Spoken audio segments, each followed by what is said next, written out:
guys, God bless. Welcome back to my channel. Welcome to another Vlogmas where I just speak truth and wisdom that I want you to take into the new year. I have a big one. I've mentioned this before, but I definitely feel like it's time to say it again because, again, we're going into the new year and we truly want to leave those old habits behind. How many of you have responded to a turn of event, disappointment, or a struggle, or a mishap as a trick of the enemy, the hands of the devil, Satan's mad, ain't nobody mad but the devil? How many of you have ever said any of those things? Ever? A lot of us have. A lot. If you actually sat down and thought about it, like everything that's bad, we say devil. Let's learn a new word. Accountability. Let me give you an example. I go outside and I'm running to my car because I'm running late, and I slip and fall and hurt myself because it's pouring raining and I was running. And I get up and go about my way, and I'm telling people, this morning started out so rough. The devil is busy. Is he? Or am I not busy? Am I not busy ordering my steps? Am I not busy making plans or checking the weather or setting my alarm? Is it me or is it Satan? Your flesh, you can be your own enemy. Please take accountability for everything that you can control. We believe in God. Yes. We trust God. Yes. The Bible says Satan is seeking out who he may devour. He's here to kill, steal, and destroy.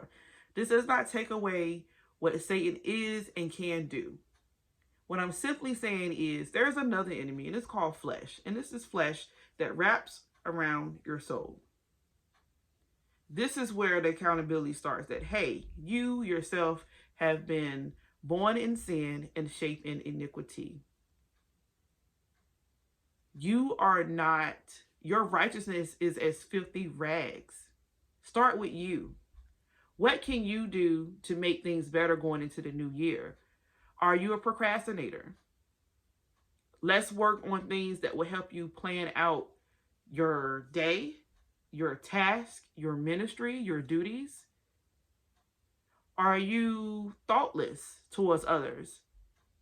Let's look into ways to invest and encourage ways that you can be more careful, more compassionate, more kind, and more considerate. It starts with you. But the accountability part is simply saying, hey, I'm at fault. I'm wrong. I need to make a change. So as I'm speaking about these things, are there some things that come to your mind? Are you an overeater? Are you inactive? Do you tend to have really bad anxiety? I made a video about that already. Like, we can be the cause of our own anxiety. Take proactive steps to resolving some of these issues. Are you traumatized? Do you come off as toxic? Is there any way that you can actually speak to someone? A therapist, a counselor, a psychiatrist. Make the necessary steps to make positive change in your life so that you don't go on damaging other people or tarnishing other friendships or relationships. Do good things this year. And you don't have to start until January 1st. You can pick up the call today and look into therapists, psychologists, counselors, elders of the church, whatever you feel comfortable with, and pray about it, because God will lead and guide you to what is best for you. What's some other ways that we fail to take accountability? The big one that's going on here is the ratio between man and woman right now. Like, women won't take accountability. Men don't either, but I'm noticing an increase on women ends where they say, hey, men ain't nothing, men this, men that. But these same women, they're loud, they're disrespectful, they don't respect themselves, let alone a man or a husband. They bring nothing to the table. They want to be completely taken care of, but they don't want to submit. Like, there's so much I can go on and on about that area, that category. But accountability is like, hey, I can't keep going around saying year after year that men ain't nothing, men don't deserve me, and this, that, and the third, and I'm not working on myself. Because after so many failed relationships and so many failed situations, you have to turn the eyes back on you.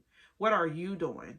How can you make a change? What are some differences you need to make in your life? The same thing with a marriage. You know, oftentimes you got the opposite party saying, hey, it's you, pointing fingers, this, that, and the third. But what can you do to work on you?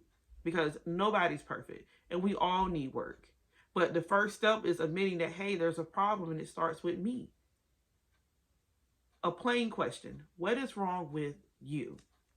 What has someone tried to repeatedly tell you that you dismiss out of anger or disrespect or being dishonoring or being rude?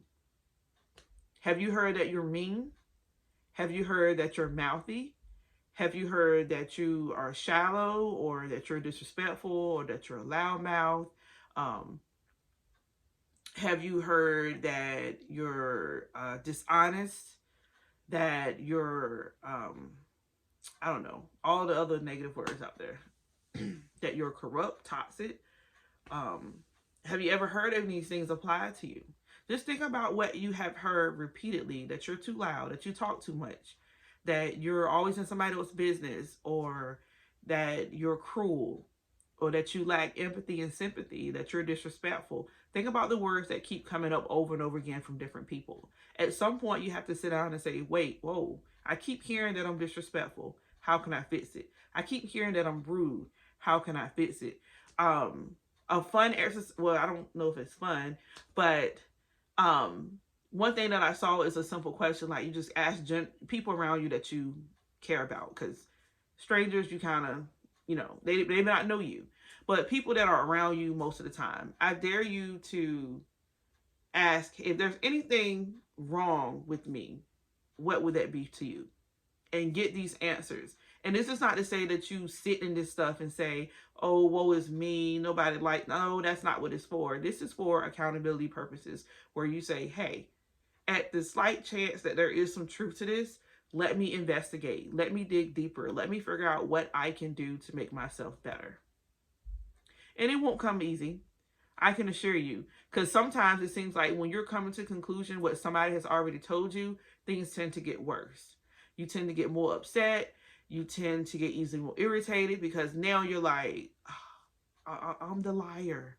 So now people think I'm lying. You know, like, it'll get bad before it gets better. Trust me.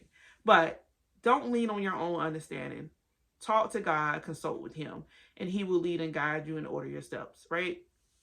So hopefully I have said something of help and use to you. And remember, the word for this video is accountability. So next time, don't just say, ain't nobody mad but the devil. Don't say this ain't nothing but the devil. Don't say the devil's busy. Don't say the devil's mad, he's upset. Like, let's refrain from focusing on him, because the Bible says resist him and he will flee.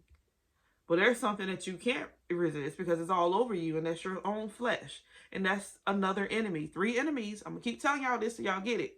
Satan, the world, and your flesh. And the one that's neglected in conversations the most is your own flesh. Your own flesh is your enemy.